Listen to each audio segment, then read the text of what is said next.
welcome back. Thanks again for joining us for another amazing episode of Becoming the Light from the Shadows of Abuse, the podcast where we explore and are told the stories of incredible women who are using their past experiences, their past traumas due to abuse, to kind of light the way for other women who are maybe stuck on their own journey right now, believing that something has happened to them, that they can't move forward, that they'll never recover. And we know that this isn't true. So I think sometimes the medical profession doesn't help and leads people to think that they can't overcome these things. But on this podcast, we tell the stories of the women who have seemingly done the impossible, overcome their past trauma, and created lives that are successful, where they are absolutely thriving, not just surviving. And today's guest I've got with me, Vanessa Haldane. And Vanessa has an amazing story to tell, that begins way back in her childhood. But before we start to explore that, and you can marvel at the journey that she's been on, I'm going to let her introduce herself and tell you what she's up to now. So hi, Vanessa. Thank you so much for being here. Hello, I'm Vanessa Haldane. I am the founder of Journey to Worthy. Journey to Worthy is about the lifelong journey that we as women are on to overcome our past traumas, obstacles in life, and discover that genuine feeling of self-love and self-worth. I aim to inspire women at whatever stage of the journey they are at. And trying to promote self-love and the growth and freedom that comes from, realizing one's worth. So I have a podcast as well, Journey to Worthy podcast. I'm very open and raw on my Instagram account, Classic Oversharer. So share everything and anything.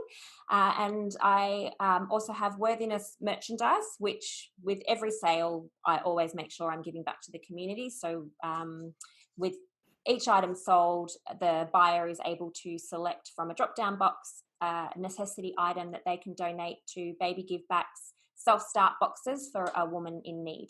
So that's with every purchase. And then I've got the Worthiness events, which were supposed to be national, but COVID happened.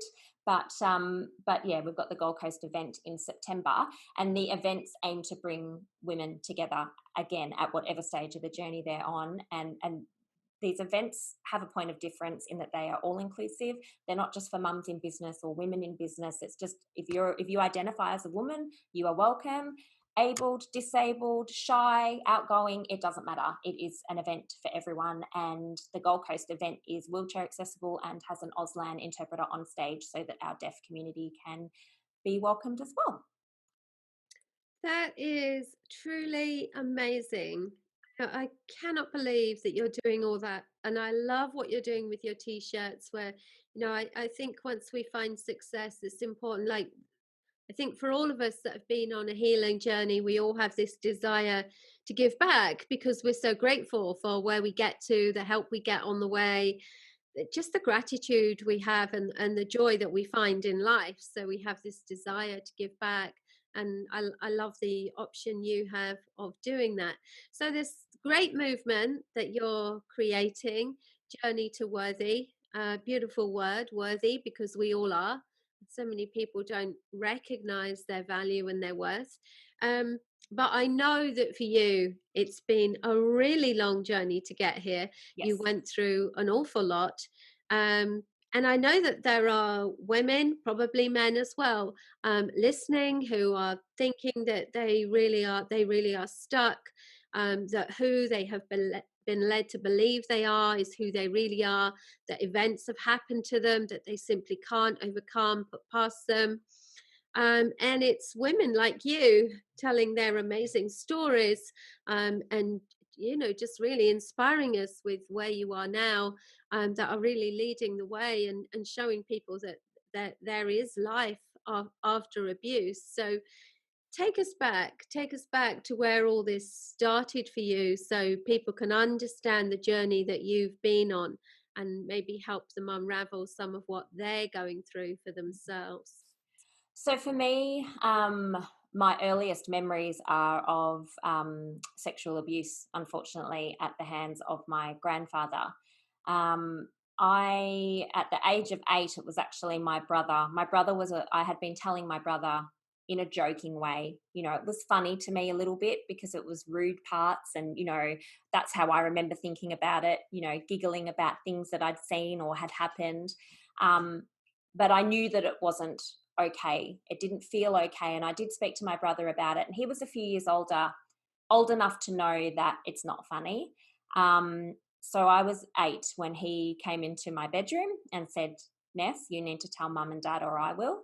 So Thank I, goodness. yeah, so that, Thank goodness for your yeah, I know. brother I that know. he had that head on his shoulders at that age. I know, I know. And what Yeah. a burden for him. And again, I don't know if Yes. anyone's ever spoken to him about it, but so I called mum into my room and I told her not to tell dad because it was my dad's dad. And I told her that everything changed that day. I suffered an immense feeling of guilt because I had told on my grandfather, but also that the family dynamic changed then. I could see Nan originally. Initially, I was able to see my Nan still. She didn't leave him or anything like that. But she would have to meet me in places. We were talking about Christmas and things and where are we going to have Christmas this year? And I felt like I had upset everyone. And like everybody was upset too. People were crying. My parents were crying. They were upset. And Mhm. I felt like I had caused that. And I wish now that they just sat me down and said, we are crying because this is wrong what happened to you. And it makes Yeah. us sad and that's okay. But nothing was said. So I felt the guilt. I felt the shame. I now knew 100% that it was wrong what he'd done and that it was quite, in a little girl's terms, rude what he'd done. And I felt embarrassed. I felt ashamed. I felt guilty. And my parents did get me therapy. But I remember not liking my psychologist and not wanting to talk about it anymore. I was like just wanting to not talk about it. And I think this is a really important point as well for parents who are listening, and also for people who've been through this, to understand the guilt. I think the guilt often gets overlooked, and I know in the work that I do, the guilt and shame is very prevalent for people. And the thing is, it is not for a child to carry any guilt or shame. And no, some children, I think it's important for adults to understand that children don't process these things as adults, that their perspective is different, and we do as adults there's need to you sit just them down and explain. you don't have insight and as a No, child you can't look at it and go, well, hang on a minute, no, that is wrong what he did. You don't sit there and go over things and work through it and unpack it like you do as an adult. There's skills no. that we're taught as well through healing. They're skills that we're taught to do for ourselves, but you don't do that as a child. And I don't think my parents knew what to do either. I mean, how So can you you? just blame yourself. I as a parent think I would know what to do and how to react because I have been through it. Hmm. But this is, I think they were trying to do what was best. And I know there was a stage where I just wanted everything to go back to normal. So I had just asked if he could be at Christmas. Can he just be at Christmas? I just want everything to be the same. The answer should have been absolutely not, darling. We are not going to put you near that man again because you did nothing wrong. I'm sorry that you feel that, things have changed. They have changed, but it's not your fault and it's okay. Christmas is going to be amazing. It's okay. But instead, he was allowed at Christmas and I bought him a present Yeah. and they allowed that. And And this is again, it wasn't so important. malicious. It wasn't malicious what they did, but I needed to be protected. Yeah. I'm a child. I don't get to choose if he comes to Christmas. I Yeah. don't get to go shop. You don't let me go shopping and buy him a present. I still remember what it was, a little plastic pencil container filled with M&Ms. And makes me angry now because Yeah. he, Yeah. and And this even is, for him to accept it, like he should have also been like, no, I'm out of this family. See you later. Um, yeah, and this so is that, what adults and parents need to hear. They yeah, need to hear that this is what a child needs.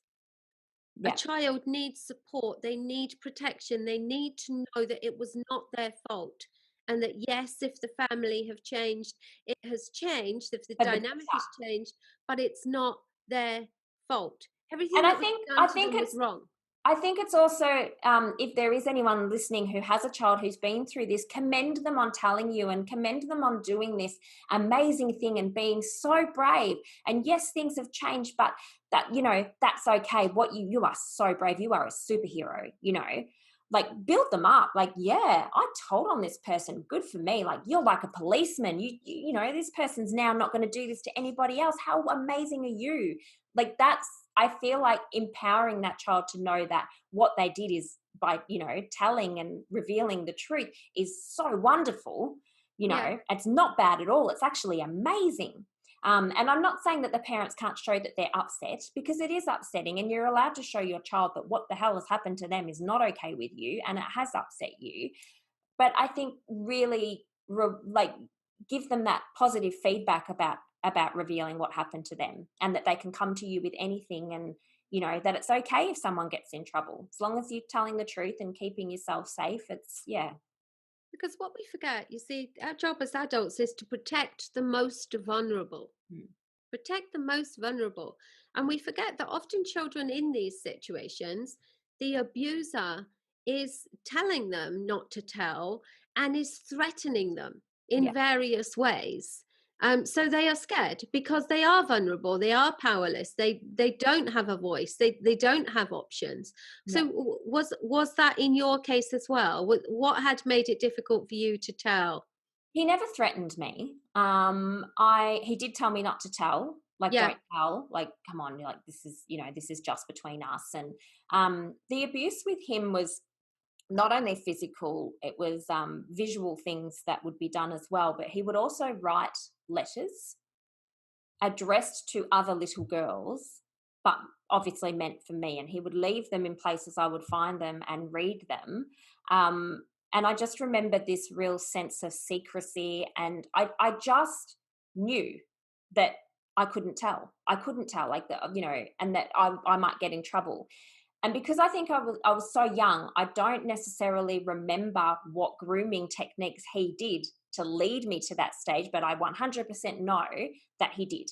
He did say, and I remember him saying, don't tell, it's our secret. But to get me to that point of fearing of telling, I can't remember every little thing he said, but I know how they work. I know what, he definitely did instill that in me. And then there was the embarrassment, because it's private parts, and that's embarrassing, and how rude. And and then that embarrassment and shame. And usually by the time you realize that what they're doing is wrong, is you're of an age where you're embarrassed to tell right, that you've right. participated in something that you've been told isn't supposed to be spoken about, or shouldn't be done at your age, and things like that. So Something else that you touched on there that's so important. You were talking about how if you see your parents upset, it's okay to be upset, but how easy it would be for the child to interpret that you are upset with them. yes. You're upset that they let this happen, or that they've told, that they've spoilt the family. All of those things, obviously, children are going to imagine. Well, they're going And to interpret it like I always say, there's no yeah, such thing as reality. There's only perception. So you might be crying because you're sad, but that's not to say that the child that's watching you cry is perceiving it that way, unless no, children need to verbally be told things. They don't they're not mind readers. They can't just assume like an adult will, and they won't come up to you and say necessarily, oh, you're crying because I did something naughty, aren't you? And then gives the parent the opportunity to say, oh my to God, say no, no. not at all. But a child won't do that. So you need to be very open, very, very open with communication at all time. Yeah, I mean, my daughter, I might be over vigilant, but I'm okay with that. Luckily for my three girls, they've not had to experience what I did. But with my youngest daughter, she's nearly 8. She doesn't go to sleepovers. I won't allow her to sleep at someone's house unless I know the parents extremely well anyway. I know the statistics. But also she knows that it's her body, and No one's to Yeah, touch it. yeah. And I went to hold her hand once, and she's like, I don't want you to. It's my body, and I don't want you to touch my hand. And I had to say to her, well, we're crossing the road, so I'm afraid in this instant, for safety, I would like Well, you well to hold. done. I But would well like you done. to hold my hand, and always commending her on absolutely, and telling her what to do if someone tries to. I've told her, if someone tries to take you away from mummy, you can do whatever it takes to get back to mummy, whatever it takes. You will not. And she said to me, will I go to jail? Absolutely not. You're a child. You can do whatever it takes to be safe to get back to mummy. So she knows that. Not that she's ever not by my side. I'm hyper vigilant. We still co-sleep. She's always got to hold my hand at the shops and things, because things can happen in a split second. So, yeah. It's so important that we validate our children. You know, as you said, what you wanted to hear was that, yes, your parents were sad, but they were sad because you had been hurt. They I weren't needed to sad know because that. you had been, no, Yeah. absolutely. Yeah, absolutely. So your perception as a child was like, you could have taken it on board that they were sad that all of this was out and the family had changed and all those things. And as you said, what you needed to hear, we are sad because this happened to you Yeah. and it was wrong. And yeah, so I one think brilliant point. even carrying that through to adulthood, when my grandfather died, my dad went to his funeral. I didn't. My mum didn't. The rest of the family did. And someone told me how upset my dad was. And I remember that hitting me in the chest, like, you're upset. So you were sobbing at his funeral. My dad pulled me aside later and said, I just want you to know that I was crying with such happiness and relief that he was dead. And I was like, oh, okay. Had he not Perception, yeah, communicated that to me, my perception would have stayed, and that anger and resentment towards my dad yeah, would have stayed. Our relationship would have deteriorated, because I believed, my perception was what I'd been told, is that he was a mess at the funeral. I think it was my nan that told me too, that he was an absolute wreck at the funeral. So, wow, he was really sad that his dad died. How could you be sad that that man's died? That man didn't deserve to walk this earth, but he communicated that with me, and I was an adult. Like, yeah, yeah, I was yeah. into my 20s then. So, And here's the important thing, isn't it? Because obviously, so, the big thing that sits behind sexual abuse is betrayal. And not only were you betrayed, but your dad was yeah, betrayed. and This my was nan, his and dad. That yeah. would have been devastating. Yeah, he wasn't. My dad, as an adult, told me a few truths. He was not a good husband. He was not a good man. Yeah, he was not good to my nan. He was a womanizer. So I think my dad never held him in high regard, but I don't Right. think he ever expected this. So it would have been extremely tough for him. But again, as a child, it's not your job to worry about them. That adults can go and get the therapy and work it out amongst themselves. It's their job Yeah, to look after you. they have the choices, the resources. That our job as adults is to protect and support the most vulnerable. Yeah. That's Well, one key my, thing, my isn't it? dad did tell me as I got older that he went to their house that night. My nan and granddad were out, but he had a key and he let himself in and just waited. And apparently they came home at midnight, and my granddad didn't deny it. So, well, that's what my dad told me anyway. Whether that's true or not, I'm not sure, but he's always maintained that he never denied it, and that my nan was physically ill. She was vomiting everywhere. So I don't think he'd make that up. But for Mm-hmm. me, that was good that he didn't deny it. That validation that, yeah, oh, good. So I'm not going to have to fight to prove that this happened. So Yeah. Well, I think when things are graphic and there's detail, kids don't know that stuff. They can't make that stuff up, you know. you, So yeah.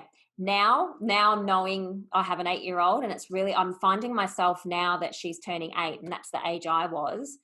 I just when she's sleeping, I just start crying, and I'm just looking at her beautiful face, like, how can anybody hurt a child? How dare you? Like, the most innocent, beautiful, they're born worthy and they're born so innocent, and then mm, take that away. And so I still, yeah, it makes me sad that there's children in the world that this is happening to this day. And yeah.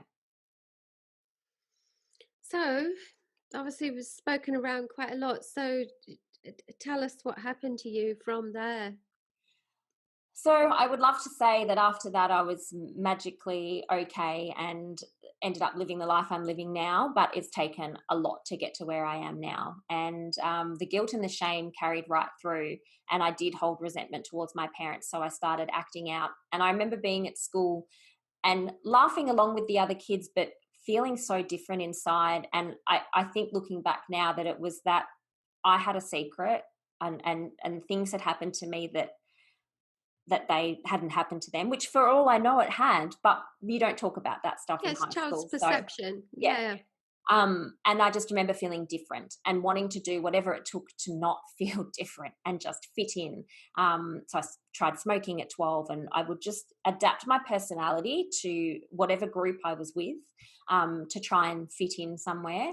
This And is this is a really important point, because what sexual abuse does, it destroys your sense of self.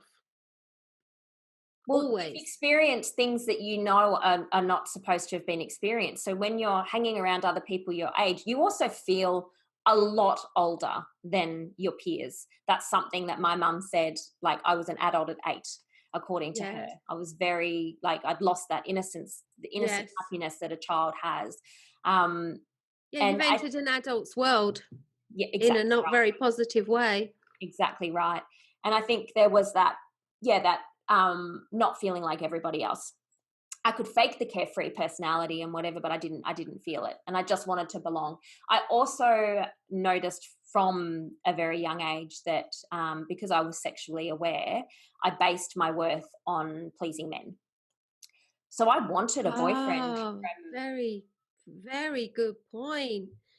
Very good point for anyone listening who's been sexually abused, to realize that they do this, or to realize that if your children have been sexually abused, they are at danger of doing this. promiscuity. This is a thread that runs through.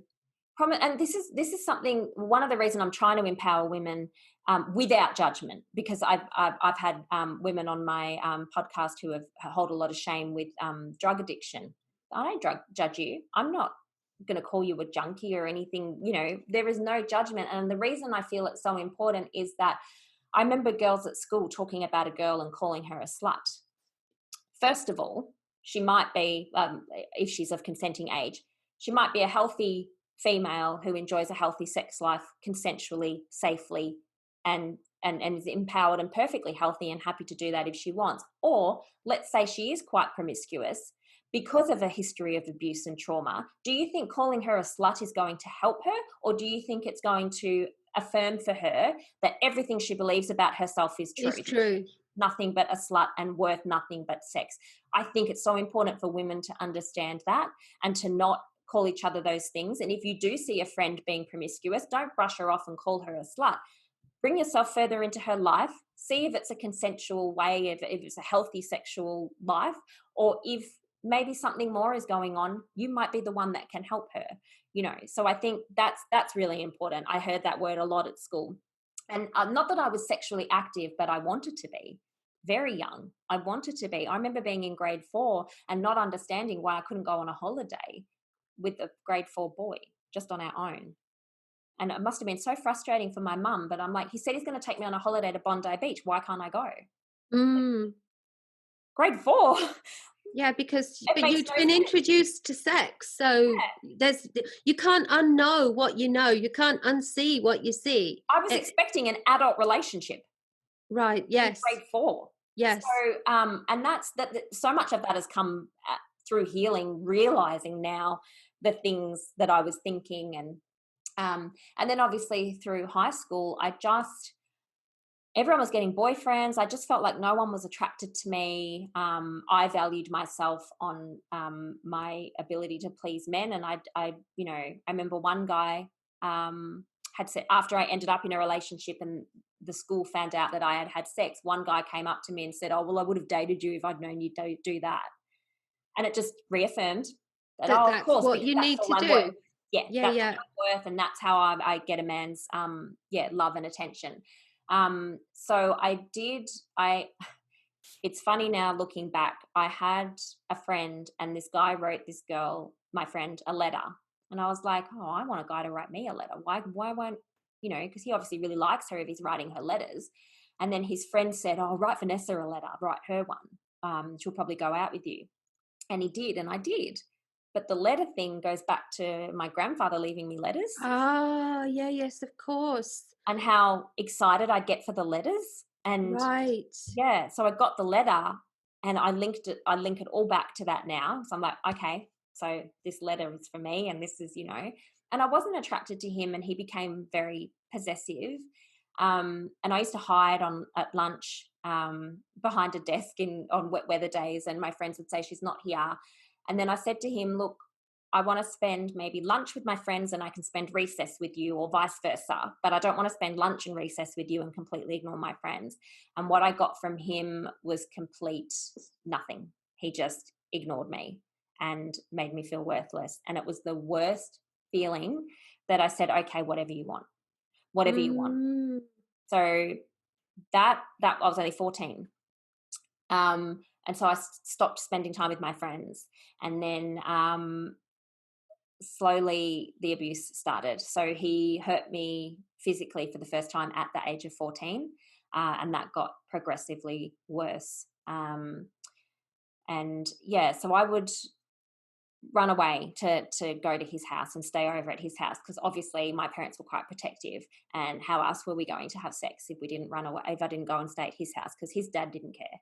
He had his own little separate part of the bedroom, and if he was abusing me physically, his dad would hear it and just knock on the door and say, pack it in, you two. So and I wasn't protected again.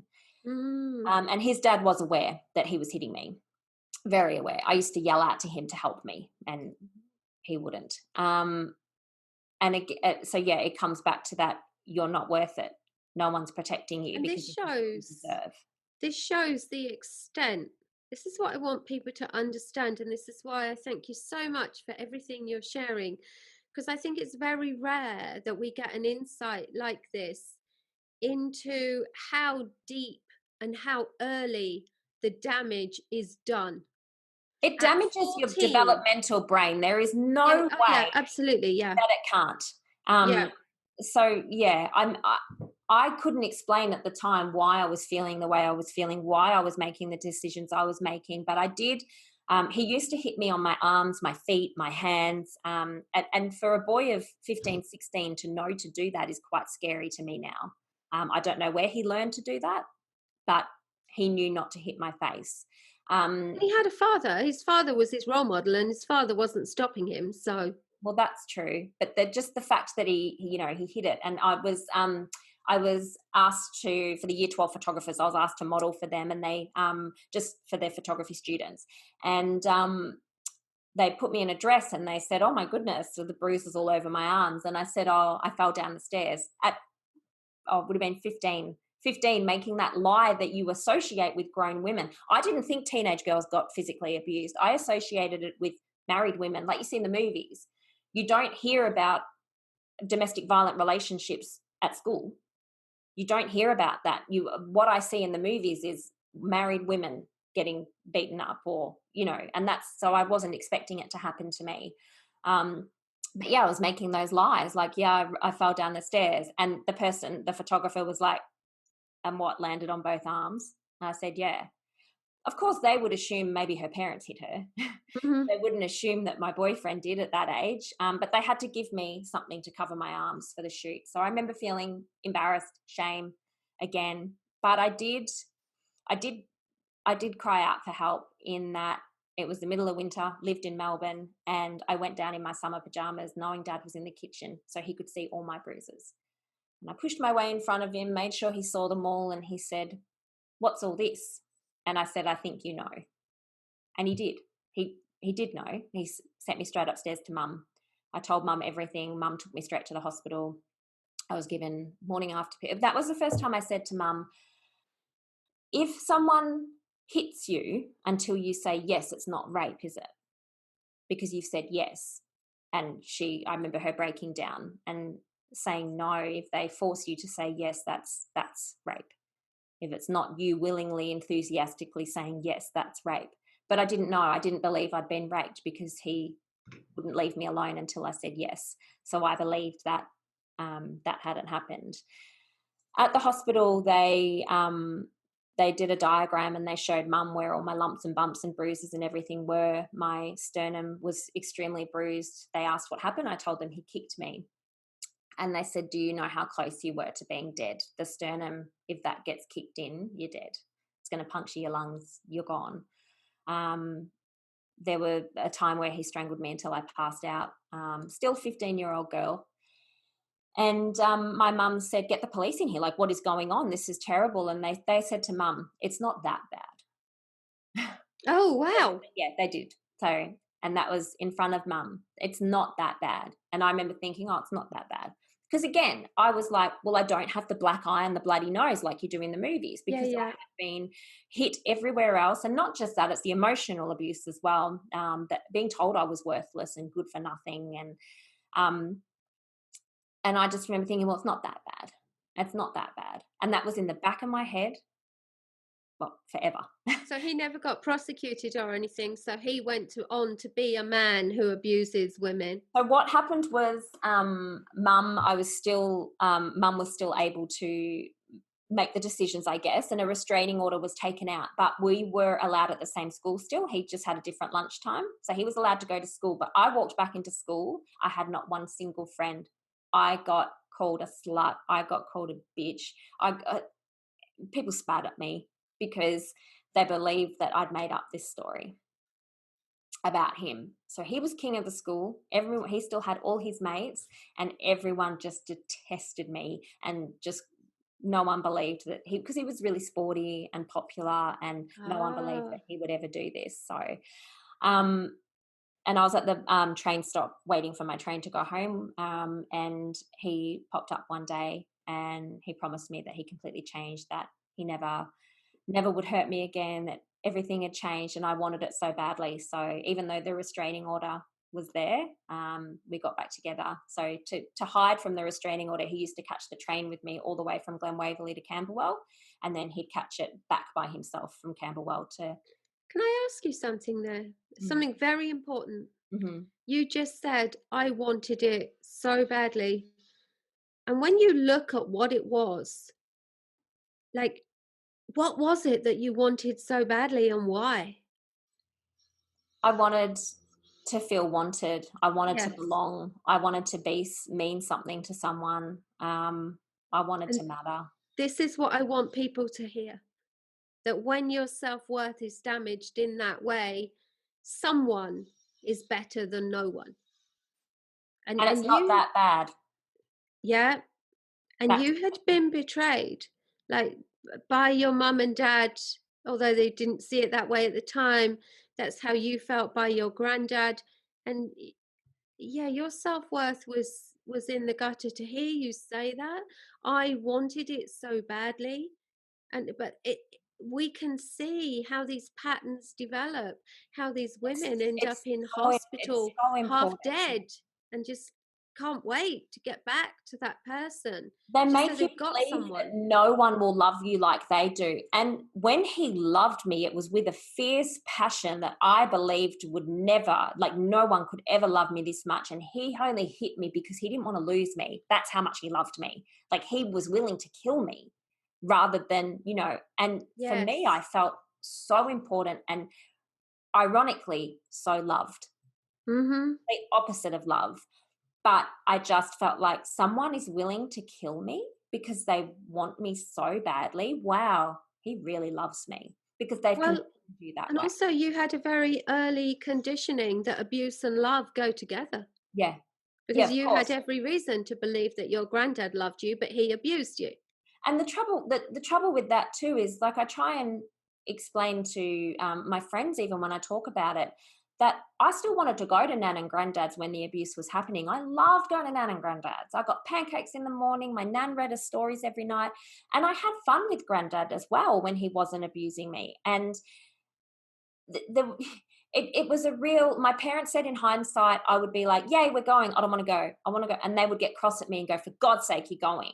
And they'd leave me there for 3 days. But they said, looking back now, that was a red flag to them. Mm-hmm. So for any parents listening, just if your child changes their mind on the front doorstep of their friend's house, of their grandparents' house, anybody's house, and they say, I've changed my mind. Ask them why. take them home. Don't say to them, well, we're here now. Bloody hell, I've got a date tonight. Like, no. Oh, you don't want to go? Not a problem, sweetheart. Get back in the car.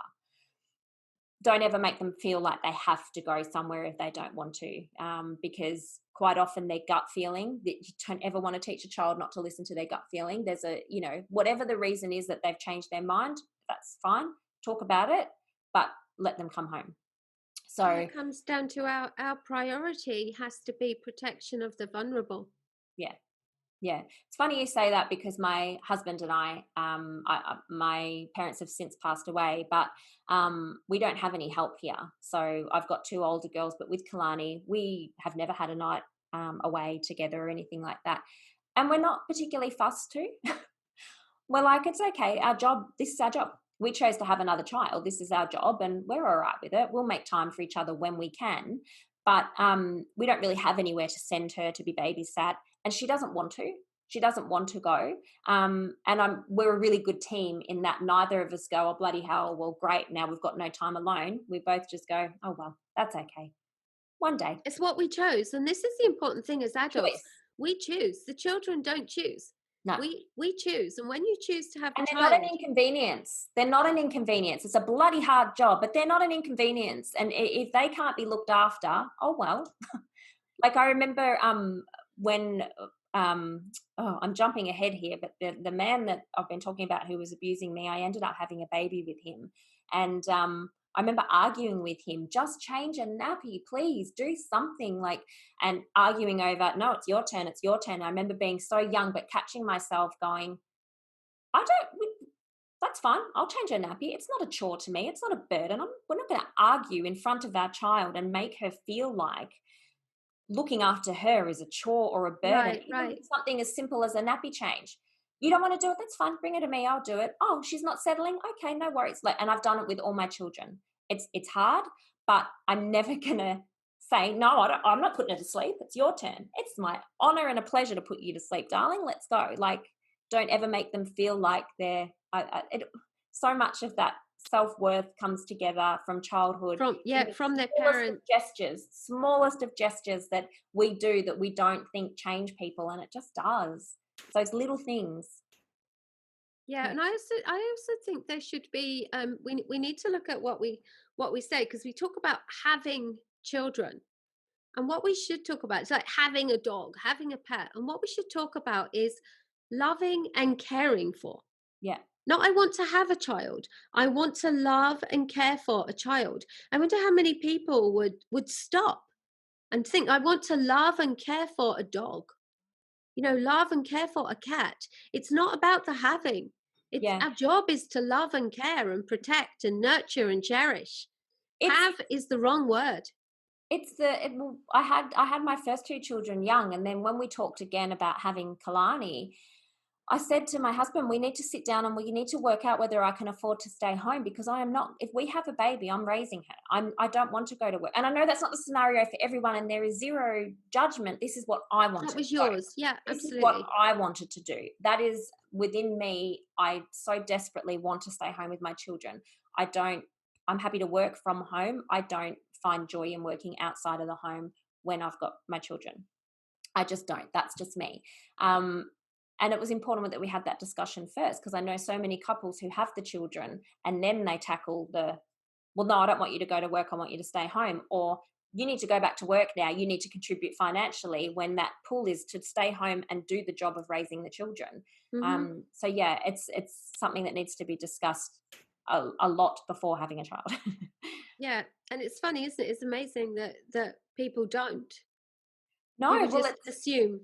You just assume. And having a life partner is so much more than just being in love. Love isn't enough. I'm sorry, but it's not. Love isn't enough. You need to have so much more. And you can passionately love that man or woman over there, but this man or woman over here is probably the better life partner. And you do have to look at it that way. Love isn't enough. And I didn't used to look at it that way. Used to be like, I want the passionate love. I want the, all the fairy tale and longevity. That it doesn't work that way. Because you need teamwork. You got to be partners, and that's where my husband and I, we have the passionate love, but we're amazing team partners in this marriage. So constant communication about what we want and how to raise the children. So sorry, I got off track there. No, that's it's all great stuff that people need to hear, and to, just raising awareness and getting people to think about things in a slightly different way. So where did you go from there? What happened next? So I my parents found out that I was seeing him again, and I kept running away to be with him because obviously they wouldn't let me be with him. And every time my parents left the house, I'd run away basically. So I remember they used to lock me in actually. And I said to my dad, "What if there's a fire?" And he said, "Well, you're smart enough to smash a window and get out." They used to deadbolt me into the house so I couldn't run away. But I did again, and it was obviously the final straw for them. And they let me know that there would be a meeting. I think it was in Box Hill. I just remember it was like a conference room, and there was quite a few people present. And I was advised that I could either go home or I could go and live in this hostel. And I remember thinking, oh, the hostel, great. No rules, no parents. At that time, I wasn't aware that if I went to the hostel, my parents were no longer my legal guardians, and they had zero custody, and they had no parental rights whatsoever. I was a ward of the state. I was not told that. I was given the option to go home or go to this hostel. You probably thought it was temporary. You probably thought it was a bit of a reprieve. Oh, I was excited. I thought, great, good. I can see him whenever I want. Anyway, so that was it. They dropped off my stuff in a garbage bag, and that was it. So I lived in this hostel. The girls there were not from great backgrounds either. We shared a lot in common in regards to abusive backgrounds. The only difference was that I didn't come from a parent abusive background. I had a nice house. I had both working parents who loved me the best that they knew how. I had food, I had clothes, I had everything I could, and they resented me for that as well, and didn't believe I belonged there. But through that, you get this camaraderie. You feel like you've got a sense of belonging finally, because you can all relate in some way to the abuse. To the abuse. That's where the drugs start to get introduced. Like, this stops you hurting. Here, try this. It will just make you numb, and everything that anybody's done to you doesn't hurt anymore. So that's where the drugs come into it. It's that that sense again of belonging, wanting to do what the others are doing to feel better, but that feeling better, that there's other people who feel like you do, saying this makes it hurt less. Not in those words, they don't say it like that, but that's basically what they're saying. Here, you're going to stop hurting if you take this. And this is what we have to understand about all addiction. When we change our focus on addiction and our understanding of what addiction is, we'll change the world. Because when we see addicts, we shouldn't see addicts. We should just see hurting people. Because all addiction is rooted in unmet childhood needs. And there's no way, there is not a single addict on this earth that wanted to choose losing their children or the drugs. The addiction gave them no choice but to choose the drugs, even though they knew that if they chose the drugs again, they were going to lose custody of their children. No addict mother, if given that choice on paper, would be like, oh yeah, get rid of my children. They don't want to do that. It comes from so much more. It's the internal pain. And that's why I don't judge. And that's why this movement is so much, there is no judgment. If you have hurt your children in the past, if you've lost custody of your children in the past, you can be welcome here. That is okay, because we're going to help you find out why and move on in your life and be happy, and hopefully one day have a relationship with your children where you can be proud and apologize, but be able to move forward so that you don't continue to hurt yourself and others. Yeah, so it's that understanding that everyone, no matter where they are at or what they've done, they are a product of their environment. Well, everybody has a story. Yeah. Everybody has a story, whether it's that one time that you were bullied at school, or that even, that one time that someone said something to you as a kid and it stuck with you for life. Everyone has a story that has led to the way they feel about themselves now. So that for me was, I got to see him at the hostel. I did through finding these other girls and developing these friendships with them. I felt like I became a little bit stronger, and I actually broke up with him. And I remember lying in my room. We all had separate rooms with locks on the doors, and I just had sheer curtains, and I could see someone standing outside my window. And this continued on and on. And then during the day, I'd start to see him standing outside my window. And then I started getting pornographic mail, like with a stamped letter, old school mail, and threatening phone calls via the phone, the group home phone that was a public telephone. So we had to pay to use it to call out, but people could call us. And I started having these recurring dreams and this fear that I was not going to make my 16th birthday. I'm still 15. Still just this little kid.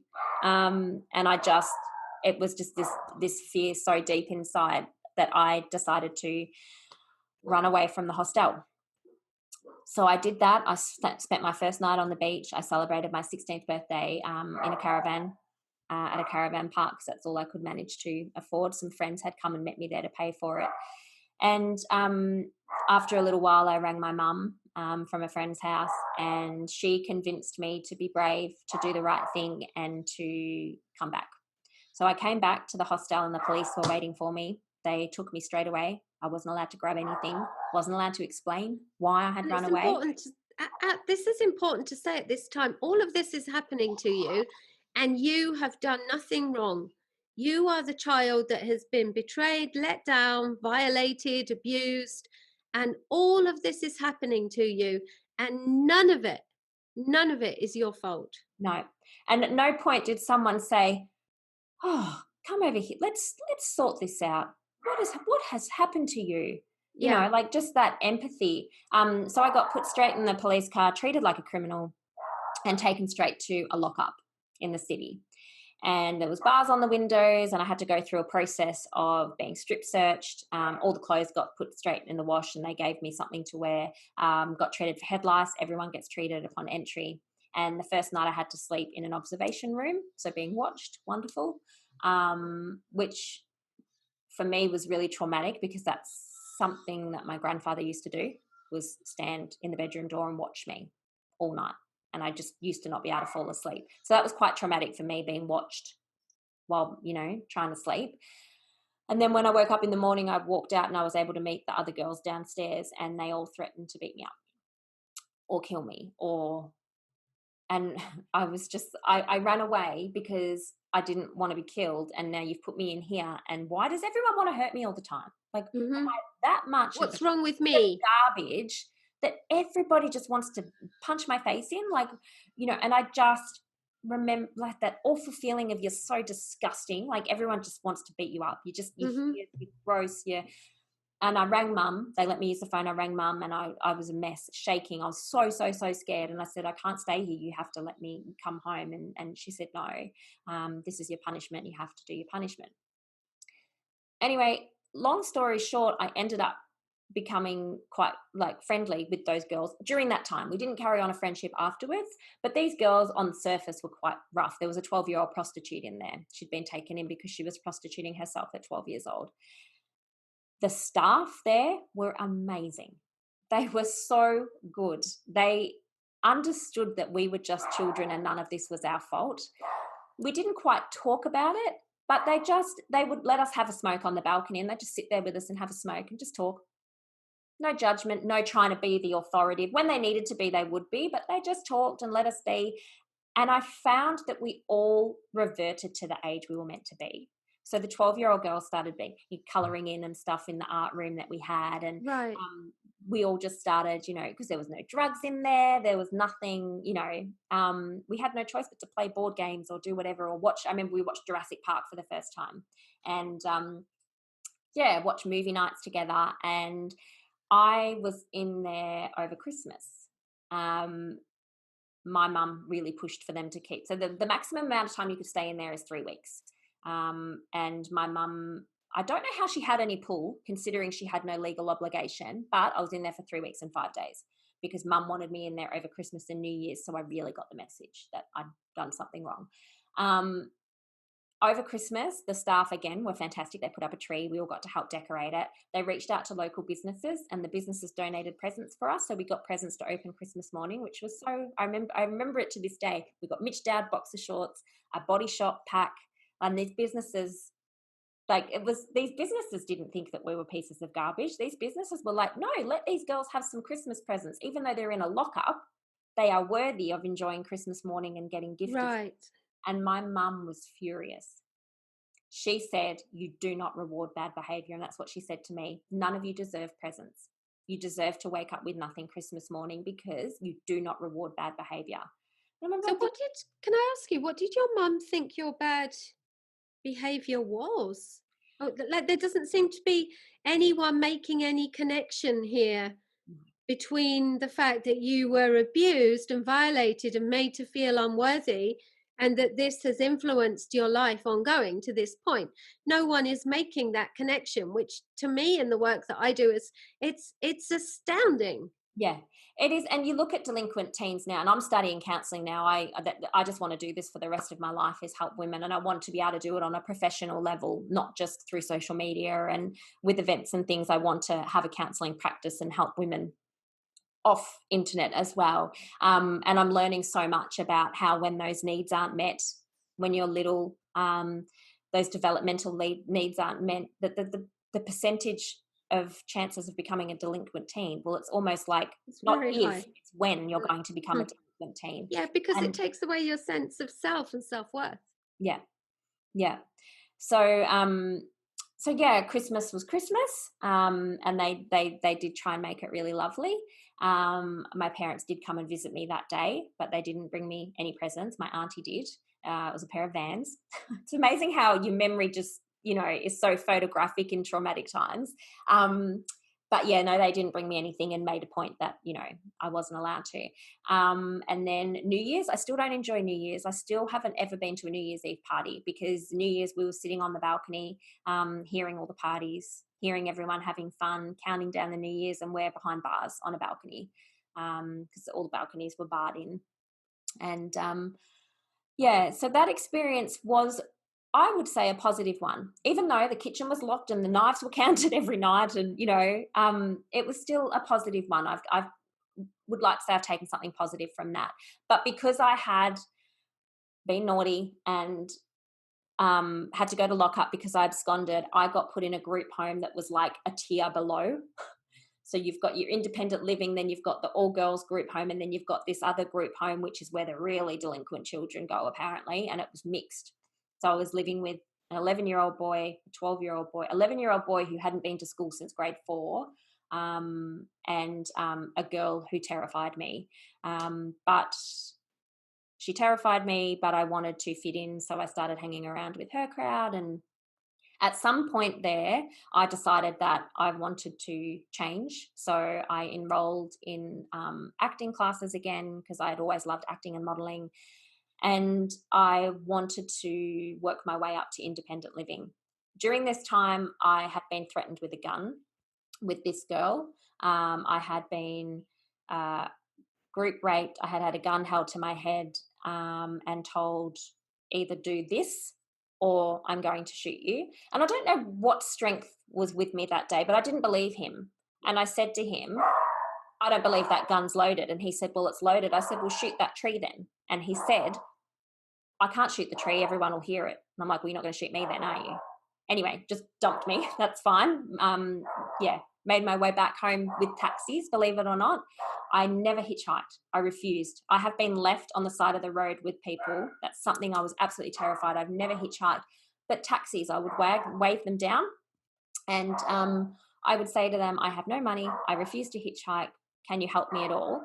And they were amazing. They would take me until they got a call and just drop me off again. And then I'd get another taxi and I'd make my way home that way, which I don't recommend. Not necessarily a safe way to do things, but that's how I managed to get myself back home.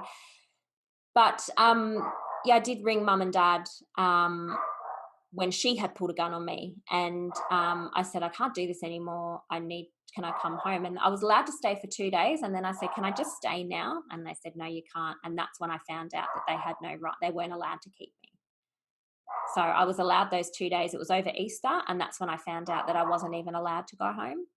What else did you Um, feel at that point, knowing that that must have been a terrible shock? That must have been, yeah, that must have almost been to your parents. How on earth could you have allowed this to happen?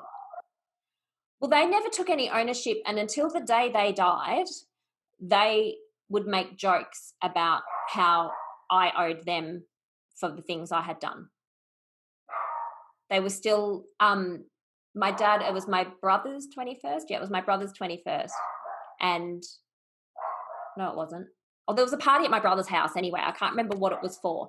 But my dad had said something, and then he made a joke and he said, well, are you ever going to apologize for what you put us through?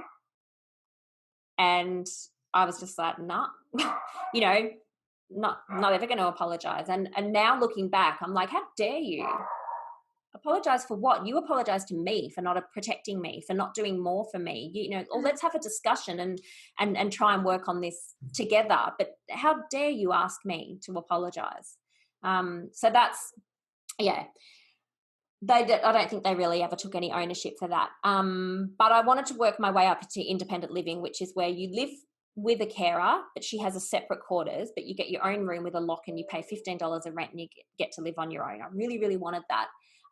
So I worked my way up to that. It was great cooking my own dinner and things like that. I felt super independent and grown up. And but then I ended back up with Stuart. And when my parents said to me that day that you can't come home, we don't have any rights to you anymore, that's the day my anxiety really, really developed. That was the first time I felt this feeling inside like, you've got nowhere. You've got no one. You don't want to go to your hostel. They'd kicked us out that day because they were like, we're sick of everybody being in the house. But I had no friends. I had no partner. I had no parents. I had nowhere to go but wander the streets. And I think this is where a lot of delinquent kids, they're bored a lot of the time. They've got nothing to do, nowhere to go, and they're just trying to fit in, and they will do whatever it takes to fit in. And that means copying each other. But a lot of it comes down to boredom too, which is a massive issue. That's another issue altogether. But yeah, there's not enough for teenagers to do on the Gold Coast. Not accessible enough. I'm from Melbourne, and there was blue light discos and public transport well into the late of the night, very accessible, cheap public transport. Shopping centres open late Friday, Saturday, Thursday nights, movies until midnight. There's just so much to do. And then when we moved here, my daughter was 15 and there's nothing to do here. The shops all shut at 5:30. You've got one late night trade. The public transport's appalling. There's just no way to get around. So what do the kids do? They go and drink at the local Oval, or they make their own entertainment. So got the independent living, but I did end up back with him. And at 17, they said, we legally have no right to hold you anymore. So I just moved in with him. And not long after that, I got pregnant. So I had our baby at 17, and for the first time in my life, I felt like I had my purpose. This is what I was supposed to be doing. A lot of women talk about having their baby and losing their sense of self. I found it. I'm like, this is my calling. I need to be a mum. I need to, raise this beautiful baby to. Yeah, you had a very strong desire to give what you didn't have. I imagine all of your instincts were to cherish and nurture, and especially to protect. Very much so. In fact, I was only 17, but I wanted to breastfeed. They told me not to co-sleep, but I did. I was baby wearing, which wasn't a thing back then. I had bought a little harness. I was baby wearing. All these really what I now know are nurturing, instinctual, evolutional things were there in me. And that's what I was talking about earlier when I wanted to be the stay-at-home mum. I wanted that so badly. I didn't resent it. It's what I really, really, truly wanted, because everyone's made up differently biologically. And everyone has those different natural instincts for how they want to parent. And those were mine, and they were there at 17. It's quite amazing when I think about it now, that desire to want to breastfeed. Yeah. And to not want to stop. And but when I was 19, I knew he'd been cheating on me, but I just needed him to admit it. And I have to say too, that once I got through half of my pregnancy, he stopped hitting me, and he treated me with absolute indifference, which I think, was worse. He started sleeping around. He was never home. And I felt again that he only hit me because he loved me, and now he doesn't love me. So he treated me with complete indifference. But because I'd had her, that gave me a strength. And while I still didn't feel worthy, I knew she was worthy. She was worthy of a better life. So I got him out. And that was the start of a new life for me. Things happened after that. I developed crippling anxiety. I developed an eating disorder. I still had that self-hatred, and I was working in industries where I was valued on the way I looked and what I wore. The modeling industry, particularly bikini modeling and Ralph and Zoo magazines, all those type of magazines that were out at that time. Okay. That's the work that I was predominantly going for. And I still model to this day, but I model now lifestyle, things like Sanctuary Cove and Ridges Hotels and things like that, because I would happily do bikini as well, because hey, you can rock it at whatever age. But I wasn't even looking for that type of work, because I only valued myself on the way I looked and what I could do to please men. And a few things happened in there as well. But I met my beautiful husband, who I've been with for 20 years now. We had another daughter when I was 20, so not long after we met. Whoops, the daisy, but it's all worked out well. And then we had Kalani, who's nearly 8. But my dad died at 25. He had a sudden heart attack, and my mum developed depression. And 2 years after Dad died was the first time Mum attempted to commit suicide. And throughout her illness, she made me feel guilt that I wasn't there enough, guilt for what I'd put her through. And I guess that guilt and that shame all came back. And that resentment for my parents, and I felt guilty for having the resentment because my dad had died. My mum's really unwell. I have no right to feel these things. And I now know that it's okay. I do have a right to feel these things.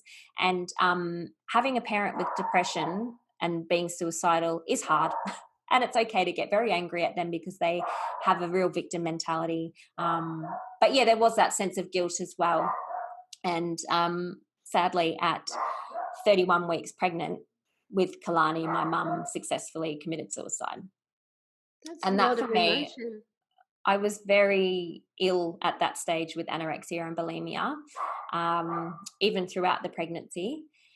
And something changed, and I just said, enough's enough.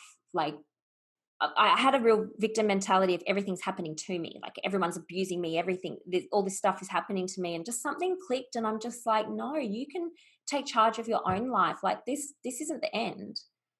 Like, you are happy, you love your husband, you love your children, you are happy, you are actually happy. You can let this go now. You can let this go, exactly. And I think Mum and Dad being gone might have actually helped that, because my husband said to me, do you think you would have released that first episode of the podcast if your mum and dad were still alive?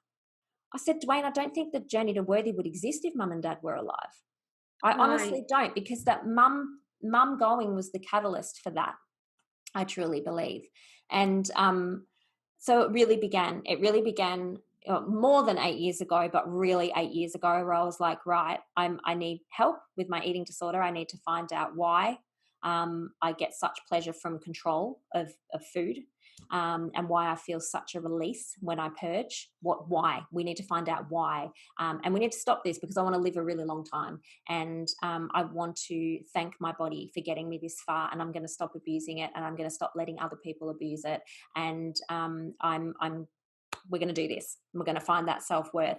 So that's where it all started. And I sought some help. We moved to the Gold Coast. I've met some beautiful people. And over time, I've cleaned people out of my life. I'm learning to trust my gut and ascertain who could possibly be toxic, and learn to say no, that's not acceptable behavior, and I'm not going to put up with that. And there's real power in that, because I never used to say no, and when things would happen, I'd just giggle and laugh and just put up with it, because I didn't want to make other people uncomfortable. And I remember even with men, they'd approach me in this short space of time that I was single, and I felt like if I kissed them, or if I had a date with them, I owed them sex. I felt like I had no other choice. Like I had to do that. Like it's not fair not to.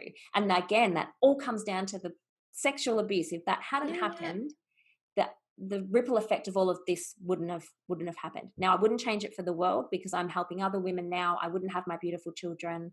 I wouldn't have my amazing husband. But it's 100%. I know that it all started then, and I was a child, but I'm not a child anymore, and I can choose to create my life, or I can let life happen to me, and I'm going to create it now, and I want to help other women get past and do that as well, and not necessarily just if it's from abuse, but a lot of women come to me and that their body image is just, they have so much hatred for themselves and their body, and just trying to get them to the point that I'm at now, where I can value my body for what it does, and not it's worth more than how it looks. It's what it does. The heart's beating, the blood's pumping every day, and I don't even have to do anything. It's just doing it for me. Just does it. It just does it, and I'm so grateful for to be alive and to have made it, to where I am today. And I think every time we feel like we can't handle anymore, I can't handle it, because when you think you're at your lowest, something else can sometimes happen, and you're like, I can't handle anymore. But you know what? If you're here and you're listening to this, you already have handled it, and you've survived it, because you're here, you're alive, you've survived 100% of your worst days already. So you're here, and for everyone doubting their worth, you were born worthy. That's it. That's all you need to know. Yeah, absolutely. Yeah. Everyone is born worthy, born lovable. And the only thing that takes that away is the things that happen to you in between. I always say to everyone, the only thing that's actually wrong with you is what other people have made you believe about yourself. Yeah. And you can, and there's the power. We have the power to take that power away from them and bring it back to us and change our internal dialogue ourselves. And that's what I've done. And it's hard. It's so hard, because the mean girl in your head initially starts saying, you're nothing. This is why these things have happened to you, because you're a piece of crap. You're garbage. You're nothing. Go and throw up and do this and do that. You're disgusting. But you have the ability to go, shut up. I'm not. Not true. Not true. And then I try and make a point of going into the mirror and looking at myself and going, you're amazing. And sometimes it's through tears, and you don't necessarily believe it yet. But there's so much power in continuing to do it and practicing it every day. And it's like a muscle. You keep using it, just get stronger and stronger. And I'm so passionate about it, because I just feel so empowered now. And I bloody love myself now. I love who I am, and I don't So you should. blame myself for anything that's happened to me, or any of the mistakes I've made, or the people I've hurt. I own that I've hurt people in my past as well, but I own that, and I know why, and I know how to not continue to do that in the future. It's so important what you're saying about changing the dialogue with ourselves, because that's exactly why I use hypnotherapy. Because in hypnotherapy, it's very, very easy to tap into the messages that the subconscious is holding and to change them, to uncover those negative things and to say to the subconscious, no, that's not the message we want to be sending any longer, and to change it. It's very, very fast. That's why I love using hypnotherapy. I think once people feel that shift, like, I don't know if you felt the same, like there's just this, it's like something inside you changes. Oh, Oh, absolutely. Everyone who goes on this journey of recovery and discovery and personal growth and overcoming these past traumas, I think everyone, along with that decision, that they get that shift. It's like you shift into another gear. You step out of who you were and step into someone else, and it's still hard and there's work to do, but there's an understanding and a determination. I And think determination's the key word there too, because it is easy to just give up and go, oh, well, I'll very just easy. continue this path. But to Yeah. stand up and say, and that's where that whole strong, women are so strong, because we can survive, and we have survived so much. And still to this day, we're still having things thrown in our faces of what we should be, and and men getting away with things that they shouldn't be getting away with, and yet we're still standing and we're fighting. And each generation, if that's the thing too, like generational trauma, we don't want to carry our trauma down to our No. children. I've been given 3 daughters for a reason, so I'm going to be strong now. I'm going to raise them to be strong, and each generation, we're going to change the world. It's going to be a different world for women in the future. Changing and disrupting those thought patterns. That's why we're here. Yeah, that generational change. We literally, as you said, we have the opportunity for the next generation, and certainly the one after that. I know that my boys who are 24 now, and I know that they are different because of the work that I have done. 100%. I understand. My husband's different. So yes, so is mine. Yeah. I get asked a lot, well, why aren't men included in the movement? And look, men and women are different creatures, and the type of work that I would need to do with men would be completely different to the type of work that I need to do with women. And I want to do it well, and I need to focus 100% on the women. But that's not to say that ripple effect doesn't, pass down to the husbands. It's been a tough journey for my husband. When we first met, I needed his protection. I needed him to lift me up, and he's a beautiful man and the least violent person ever. He's never laid a hand on me ever. But he liked that role of helping me, lifting me up. He's so supportive. I said, I need to sell the business. I need to become a counselor. Okay, darling, how much is it going to cost? It's going to cost this much. All right, then. I guess I'll do some overtime, like whatever. I think you'd be great at that. He just supports me. But when I became an empowered woman, he started to lose his sense of self-worth. Yes. And I saw him shrinking. I'm blossoming and he's shrinking. And through communication, we discovered that he didn't know what to do anymore. He didn't know how to be my husband anymore. And I realized that in becoming so independent, I pushed him away. This had become my journey, my whatever for women. And he felt so excluded, but now he's part of it.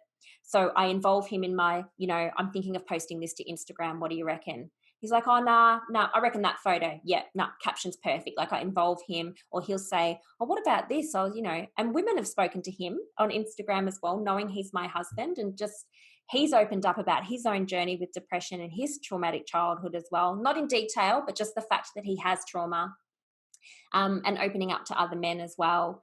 And now he realizes that he's still worthy of being a strong, protective husband. I can still be an independent, strong woman, that I don't need a man anymore. I don't need one, but I want one, and I choose him, and I choose him. And it's not because I need him. I don't need him to love me because, that's what I'm searching for. I want him. I like him. It. He's a different I want thing. him in my life. It's different. But it was through that communication. So, And it's very important there that the ripple effect of all the work that we do and the changes that we make, the ripple effect, it touches everyone in our lives. And it's not uncommon for me to start working with a woman and she changes so dramatically that I then work with her husband. Yeah. I've never done it the other way around. It's never the men first, but the change from the women is so significant that the men, they want to find out how to navigate it, how to find their place, but they want to make their changes too.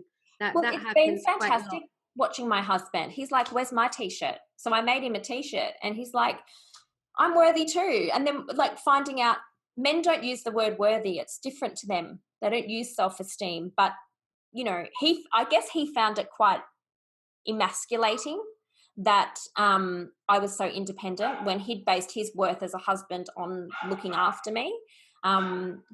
So I think it's so important to have those conversations and be super open and include your partner in your journey as well. Yeah, the communication for sure. Yeah. Sorry about my dogs, everybody. Oh no, that's okay. This is we're you know what they're people. saying? Yes, girl. We're people. We have homes. We have family. Mine sometimes barks in the background too. So I'm just in agreement. They're just agreeing. Occasionally he burrows through the double doors that are closed. He's like, right, you've been talking too long, and then he'll end up on my lap, and he's huge, his head will just come and fill the screen. So no, it's all good. We're human. Mine are angry because the door's shut and I've been in here a while, and they're like, Yeah. "Excuse me." I might just open it quickly. Sorry. Shush, come on then. I've got a moodle and a cavoodle. Oh. Anyway, well, thank you so much for everything that you shared. I think it's invaluable to hear your story told that way, and we don't usually get that kind of insight into just how destructive. I think people tend to be very dismissive of sexual abuse. Once it's out, it's, oh, you need to get over it, you need to get on. And to people, for people, it's okay for people like me. I work with it, I understand, but I think it's the so understanding important. though, isn't it? Because I've had someone say to me, "But weren't you 8?" And I'm like, "Yeah, when I told." Yeah, so like that was like 30 years ago. It was a long time ago. Yeah, they don't Yeah, but it understand that changed me forever, and my it whole life was based on that. And by the way, I can still remember what happened like it happened yesterday. So, you they, know, yeah, they don't understand it. You were a child. You needed protecting. do you know what, though? Fundamentally.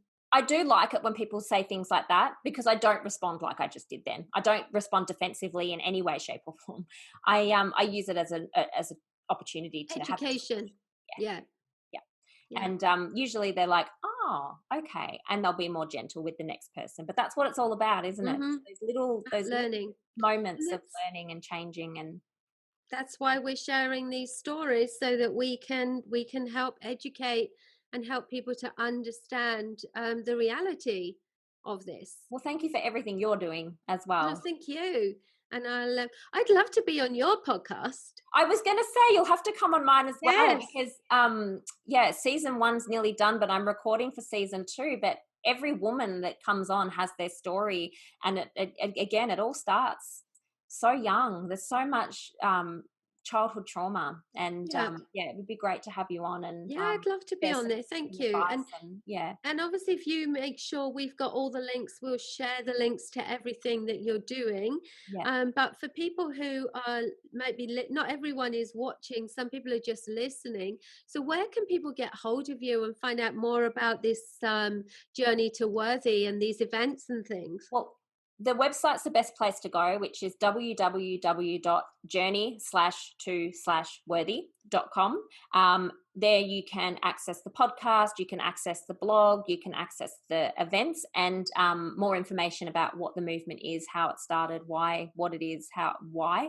And also you can find me on Instagram as well, which is just my name, Vanessa Haldane _ I love to share on there as well. Bit of more of the silly side, but also I'm very open, bit of an open book. So and there's a lot of the community there on Instagram, and there's a searchable hashtag on Instagram, Journey to Worthy or JTW, where you'll find women sharing their stories, wearing their t-shirts, and I'm finding women are forming connections, even if it's just online.